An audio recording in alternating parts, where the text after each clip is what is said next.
मैं आज बस्ती में हूँ, सर्किट हाउस में। और हमारे साथ हैं यहाँ के सीडीओ और एडिशनल एसपी। हम आपको बता दें कि एडिशनल एसपी नोडल अधिकारी होते हैं पुलिस विभाग में आरटीआई के, और सीडीओ के पास विकास विभाग, जो बहुत बड़ा विभाग है जिले का, उसका जिम्मा है। और आरटीआई से ये भी रूबरू होते हैं।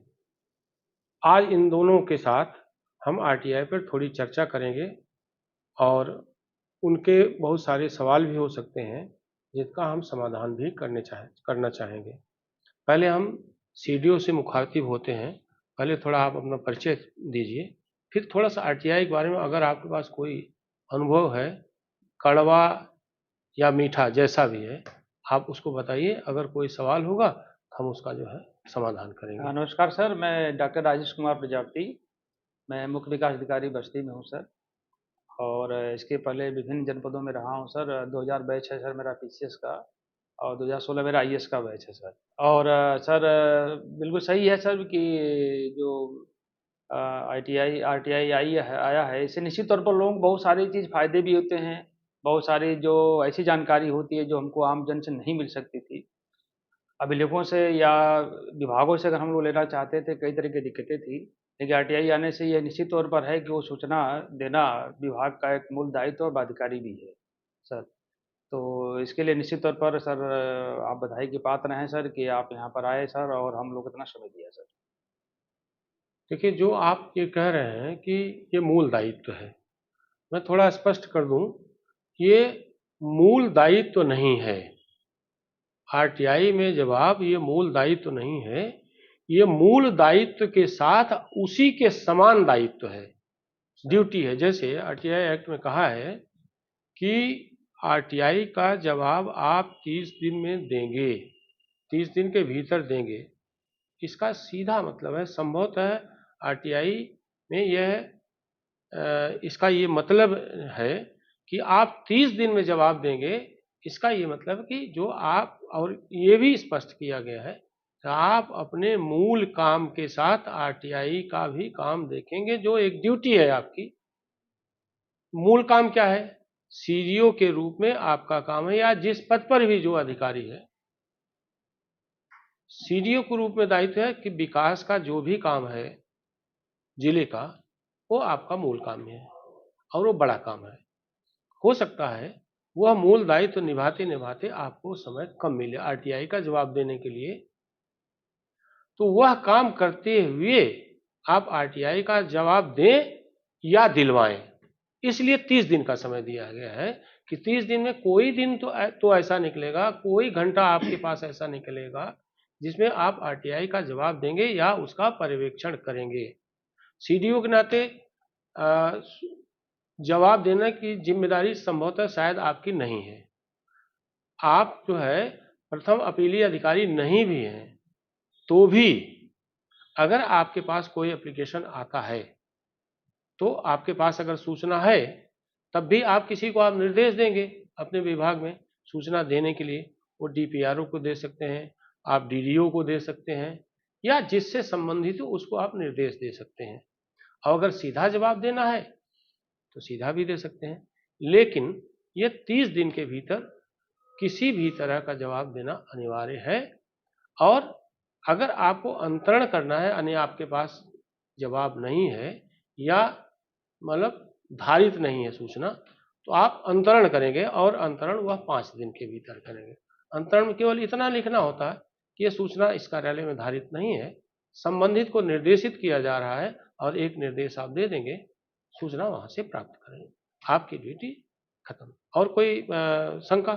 नहीं सर, बिल्कुल सही बात है। और मुझे जहाँ तक आरटीआई की बात है सर, मेरा अपना अनुभव है कि कोई भी व्यक्ति कोई सूचना मांगता है तो हम सूचना नया क्रिएट नहीं करते हैं, बल्कि जो सूचना जैसे रहती है वो हम उपलब्ध कराते हैं।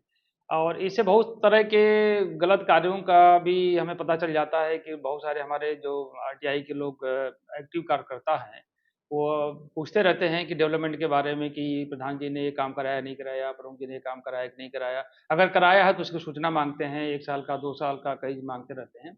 तो पता चलता है उसमें हम कब सूचना मांगते हैं तो फिर हम उसमें जांच कराते हैं कि भी ये सूचनाएं थी क्या क्या इसमें आप लोगों ने दिया है, तो उससे पता चलता है कि एक्चुअल में वो काम हुआ है अथवा नहीं हुआ है। ये एक चीज़ का शंका हमेशा बनी रहती है कि लोगों के दिमाग में रहती है, चाहे हमारा अधिकारी हो या कर्मचारी हो, ये सोचता है कि जो सूचना मांगी गई है मान लीजिए, तो वो कुछ सूचना देने का काम है, ऐसा नहीं कि उसका इम्प्लीमेंटेशन कराना है। अगर किसी ने कहा मान लीजिए कि एक चक रोड बनना था और इसमें मिट्टी की पटाई मनरेगा से अगर होना था तो हुआ अथवा नहीं हुआ है, तो नहीं काम होता। अगर हुआ है तो बताइए कि इसमें हुआ अथवा नहीं हुआ है।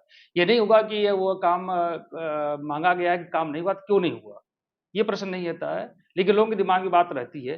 हालाँकि इसका फ़ायदा भी मिलता है कि अगर कोई आइटम डालता है तो लोग सोचते हैं कि कौन और चीज़ों में पड़े, वो आदमी काम करा देता भी है।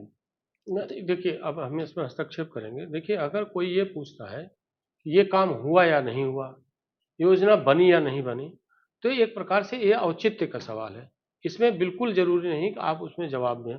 उसको स्पेसिफिक आप लिख सकते हैं कि भाई ये सवाल आपका स्पष्ट नहीं है। आप जो है औचित्य का सवाल पूछ रहे हैं, इसमें आपको जवाब दिया जाना संभव नहीं। नहीं है। एक सर चीज़ और आती है इसमें बिल्कुल सही है कि हर चीज़ के 2 पहलू होते हैं। उसका आरटीआई का फ़ायदा भी है लोगों को, बहुत अच्छा भी लगता है कि सूचनाएँ लेते हैं, उससे बहुत सारी इस तरह से भ्रष्टाचार का उजागर भी होता है। लेकिन कहीं न कहीं लोग मुझे लगता है कि उसके पीछे लोगों की जो व्यक्ति सूचना माँगता है, उसकी मंशा अगर पवित्र है, सही है तो कोई दिक्कत नहीं है। लेकिन अगर उसकी मंशा गलत है या ब्लैकमेलिंग की है, तो उस पर भी रोक लगने की ज़रूरत होगी। ये भी कहीं न कहीं माननीय आयोग को देखने की ज़रूरत पड़ेगी कि जो व्यक्ति राज्य सूचना आयोग में जाता है चीज़ों को लेकर के, तो उस पर भी एक कम से कम मेरा अपना है कि ये नैतिक रूप से इसको भी परीक्षण करने की ज़रूरत है। ये कई व्यक्ति हमारे जनपद में भी एक ऐसे व्यक्ति हैं, मुझे लगता है कि हर विभाग से सूचना माँगते रहते हैं। तो क्या कारण है कि आप इतना सूचना क्यों लेना चाहते हैं? क्या कारण है कि आपके पीछे इसकी मंशा गलत नहीं होगी? क्या आपके किसी अधिकारी कर्मचारी को ब्लैकमेलिंग तो नहीं करते हैं? इस पर भी मेरा आयोग से नहीं, सर बिल्कुल, निवेदन है बिल्कुल कि इस पर मैं विचार ज़रूर करना मैं चाहिए। इसमें हस्तक्षेप करता भी हूँ। मूल सवाल है कि आप जन सूचना अधिकारी के नाते, प्रथम अपीली के अधिकारी के नाते, आप ये देखें उसने जो आरटीआई मांगी है, उसमें लोकहित है क्या? सबसे प्रमुख जो है बात आरटीआई में है पब्लिक इंटरेस्ट। अगर पब्लिक इंटरेस्ट से संबंधित सवाल है, तो उसका जवाब अवश्य दिया जाना चाहिए, अन्यथा उसको खारिज कर दिया जाना चाहिए। सर और मेरा ये कहना था कि बहुत लोग व्यक्तिगत सूचनाएँ माँगते हैं, चाहे वो अधिकारियों के बारे में हो या कर्मचारियों के बारे में हो। तो देखिए आरटीआई ये कहता है कि व्यक्तिगत सूचना बिना उस व्यक्ति के सहमति के नहीं दिया जा सकता है। इस पर भी सर थोड़ा स्ट्रिक्टली फॉलो होना चाहिए। आप कोई किसी अधिकारी के बारे में, उसके पारिवारिक जीवन के बारे में बात करना चाहे, व्यक्तिगत लाइफ़ के बारे में बात करना चाहे, तो वो आरटीआई में उसको कंसीडर नहीं करना चाहिए सर। नहीं, देखिए ऐसा है, व्यक्तिगत सूचना देने का तो कोई औचित्य नहीं है, आरटीआई में है भी नहीं कि आप किसी परिवार के बारे में, उसकी शिक्षा के बारे में, उसके प्रमाण पत्रों के बारे में आप सूचना दें। लेकिन यह है कि अगर यह भी कहना है, तो मैंने कहा ना, मैं दोहरा रहा हूँ, यही बात आप उनको 30 दिन में बता दीजिए कि यह सूचना नहीं दी जा सकती है, क्योंकि यह व्यक्तिगत है, यह थर्ड पार्टी सूचना है। जी, जी। हम उससे जो है पूछ करके आपको ये सूचना देंगे, लेकिन 30 दिन का जो बैरियर है उसका पालन होना चाहिए। अन्यथा जब आयोग में हो जाएगा, ये सवाल मैं आपसे करूंगा कि जब इतना ही जवाब देना था, तो आपने 30 दिन के भीतर क्यों नहीं दिया? उसको आयोग में क्यों आना पड़ा? नहीं, धन्यवाद सर। हमारे पास आज यहाँ के एडिशनल एसपी हैं। मैं इनसे इनकी जिज्ञासाओं को पूछूंगा और मैं उसका समाधान करने की कोशिश करूंगा। और मैं ये भी जानना चाहूँगा कि आरटीआई के संदर्भ में उनका जो है अनुभव क्या है, चूंकि ये एडिशनल एसपी हैं, इसलिए नोडल अधिकारी भी हैं पुलिस विभाग में आरटीआई के लिए। तो आप बताएं। सर मेरा नाम दीपेंद्र चौधरी है और मैंने पोस्ट ग्रेजुएशन बनारस हिंदू विश्वविद्यालय से इन एमएससी जियो फिजिक्स और 1996 वर्ष का मैं पीपीएस अधिकारी हूं और वर्तमान में जनपद बस्ती में एडिशनल एसपी के तौर पे काम कर रहा हूं और आरटीआई का इसका मैं नोडल ऑफिसर भी हूं जिले का। इसमें सर जो सूचनाएं आती हैं बेसिकली हम लोग या तो पुलिस स्टेशन से प्राप्त करते हैं या कंसर्न क्षेत्राधिकारी से प्राप्त करते हैं और उसको कंपाइल करके यथासंभव कोशिश करते हैं कि 30 दिन का जो नियत समय है उसके भीतर सूचनाएं चली जाएं। लेकिन सर वही बात जो मेरे दिमाग में भी आती है कि आरटीआई एक्ट में जनपद में हर विभाग के कुछ ऐसे लोग पैदा हो गए हैं जो लगातार कतिपय कारणों से, उसका भी एक गहन अध्ययन करना आवश्यक है कि इतनी सूचनाएं मांग रहे हैं और अनावश्यक सूचनाएं मांगते रहते हैं और उसी के माध्यम से दबाव भी बनाते हैं और बार्गेन भी करते हैं चीज़ों को। और पुलिस के कम से कम इस जनपद में 10 ऐसे लोग होंगे जो लगातार, अगर 1000 आरटीआई साल में आ रही है तो मुझे लगता है कि 200 उनके अकेले हैं। तो इस पर भी सर अंकुश लगाना आवश्यक है और मुझे लगता है सर कि इसमें 1-2 आरटीआई तक तो जो फीस 10 रुपए की है वो तो ठीक है, लेकिन अगर लगातार उनकी एप्लीकेशन ज़्यादा आ रही है तो उस हिसाब से फिर उसका एक जो उसकी वैल्यू है 10 से 100, 1000 कुछ इस तरीके से कर दिया जाए तो मुझे लगता है कि वो बहुत अच्छा होगा सर। देखिए, ये केंद्रीय कानून है, इसमें संशोधन ना आप कर सकते हैं ना हम कर सकते हैं। जो 10 रुपए का पोस्टल ऑर्डर लगाने का उसमें प्रावधान है, वो आरटीआई एक्ट के तहत है और आरटीआई एक्ट 2005 में बना था। ये केवल पोस्टल ऑर्डर जो लगाते हैं वो केवल इस बात के लिए होता है कि ये मैं पोस्टल ऑर्डर लगा करके आपको दे रहा है, इसकी सूचना आप दीजिए। उसके बाद 30 दिन के भीतर अगर आपको लगता है सूचना बहुत विस्तृत है, सूचना 2000 पेज की है, तो आप 30 दिन के भीतर उनसे आप शुल्क मांग लीजिए। लेकिन शुल्क मांगते समय इस बात की सावधानी बरतिए कि अमूमन जितने पेज की सूचना होती है, चूंकि रोज पत्रावली आप व्यवहारित करते हैं, आपको अमूमन मालूम होता है कितने पेज की सूचना होगी। आप वो जो है शुल्क मांग लीजिए, शुल्क मांग लीजिए। शुल्क मांगने के बाद अगर वो शुल्क जमा करें तो आप सूचना दीजिए, और न जमा करें इसका मतलब उनका उस आरटीआई में कोई इंटरेस्ट नहीं है, तो वैसे भी इसका मतलब लोकहित नहीं है। तो सबसे बढ़िया तरीका है कि अगर सूचना विस्तृत आपको लगती है, आप उनसे शुल्क मांग लीजिए। और इससे पहले मैं बता ही चुका हूँ कि थर्ड पार्टी सूचना है तो आप उनको कहिए थर्ड पार्टी सूचना है, थर्ड पार्टी को पत्र लिख करके हम पूछ रहे हैं, जब मिलेगी सूचना तब हम आपका थर्ड पार्टी अगर हामी भरती है तो सूचना देंगे, अगर ना करती है तो नहीं देंगे। विस्तृत सूचना के बारे में आपको बता दिया। पुलिस विभाग में जटिल प्रश्न जो हो किया जाता है, मैं आरटीआई एक्टिविस्ट पर मैं बाद में आऊँगा। विवेचना मांगते हैं, अगर विवेचना प्रचलित है तो विवेचना देने का कोई मतलब नहीं। चार्जशीट दाखिल है तो चार्जशीट की एक प्रति आपके पास भी होती है, एक कोर्ट में होती है। आप लोगों की ओर से प्राय ये होता है कि चार्जशीट जो है वो कोर्ट में दाखिला आप वहां से प्राप्त कर लीजिए। ये भी कर सकते हैं कि 30 दिन के भीतर अगर वो चार्जशीट मांगते हैं और चार्जशीट पूरी हो सक विवेचना पूरी हो गई तो पूरा चार्जशीट आपको मालूम है कितने पेज की होगी, आप शुल्क मांग लीजिए। तो भाई चार्जशीट प्राप्त करने के लिए इतने पेज की चार्जशीट है और उसके हिसाब से प्रति पेज 2 रुपए के हिसाब से आप शुल्क दे दीजिए, हम पूरी चार्जशीट आपको दे देंगे। लेकिन अगर वह चार्जशीट कोर्ट में दाखिल हो चुकी है तब, अगर विवेचना प्रचलित है तो फिर आप सूचना नहीं दे सकते, नहीं देनी चाहिए। और कोई सवाल अगर आपका हो? कभी कभी सर इसमें लोग सीडीआर मांगना शुरू करते हैं। हाँ, अच्छा, कुछ मुझे और लगता है सर कि बहुत सी चीजें जो निषेध हैं सूचना देने के लिए, तो उस पर भी थोड़ा सा क्लैरिटी कम है। तो इस लेवल पे सर कुछ न कुछ एक कार्यशाला टाइप की कराना आवश्यक है, हाँ, खासकर कार्यशाला तो मैं को। कर ही रहा हूँ और यहाँ भी किसी समय आकर के हम एक जागरूकता प्रोग्राम करना चाहेंगे। लेकिन जो चीजें निषेध हैं, आपको मालूम है बेहतर कि कौन सी चीज निषेध है। अगर वो निषेध है पुलिस एक्ट में भी, तो भी आप कोशिश ये करिए कि अगर उससे व्यापक लोकहित प्रभावित नहीं हो रहा है वो सूचना दे देनी चाहिए।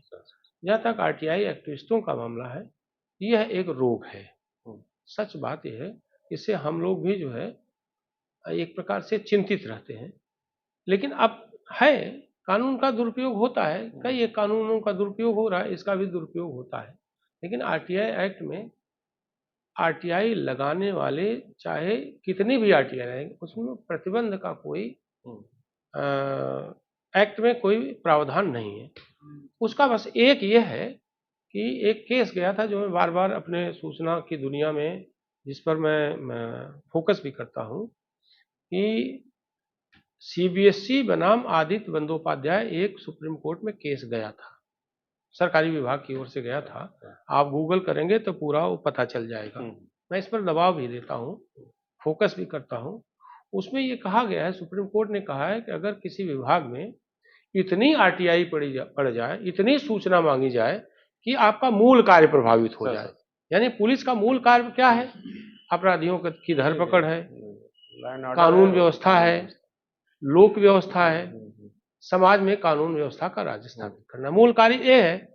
बीच में आपके पास मान लीजिए फर्ज करिए एसपी के यहाँ या किसी थानाध्यक्ष के यहाँ, किसी सीओ के यहाँ 50 आरटीआई पड़ गई एक ही आदमी की, या विभिन्न लोगों ने 50 आरटीआई डाल दी, तो आपको ये लगता है कि ये 50 आरटीआई की जवाब दें या हम अपना मूल काम करें? यानी मूल कार्य आपका प्रभावित हो रहा है। तो आप ये कह सकते हैं कि इतनी ज्यादा आरटीआई पड़ गई है, भाई एक महीने में एक सीओ के पास 50 आरटीआई आ जाए और एसपी के यहाँ 500 आरटीआई आ जाए, और एक ही व्यक्ति की, विशेष रूप से एक ही व्यक्ति की अधिक आरटीआई आए, तो आप ये कह सकते हैं कि इससे हमारा मूल कार्य प्रभावित हो रहा है, हमारी दक्षता प्रभावित हो रही है। ये सूचना इसलिए आपको नहीं दे सकते हैं, ये सूचना से मना कर सकते हैं, ये समाधान है। और सूचना की दुनिया में हम एपिसोड दर एपिसोड हम यही बताने की कोशिश कर रहे हैं कि आरटीआई एक्ट में कौन सी सूचना दी जा सकती है, कौन सी नहीं दी जा सकती है। आरटीआई एक्ट के प्रावधानों को हम सरल तरीके से बता रहे हैं। ये अफसरों के लिए, विशेष रूप से जन सूचना अधिकारियों के लिए, ये सूचना की दुनिया बहुत ही लाभदायक है। इसको अगर सब्सक्राइब करें और इसको रेगुलर देखें तो मुझे लगता है कि 15-20 एपिसोड देखने के बाद चीजें बहुत स्पष्ट हो जाएंगी, तो फिर बहुत कठिनाई नहीं होगी। आप इस YouTube चैनल को लाइक करिए, सब्सक्राइब करिए, कमेंट करिए और शेयर जरूर करिए।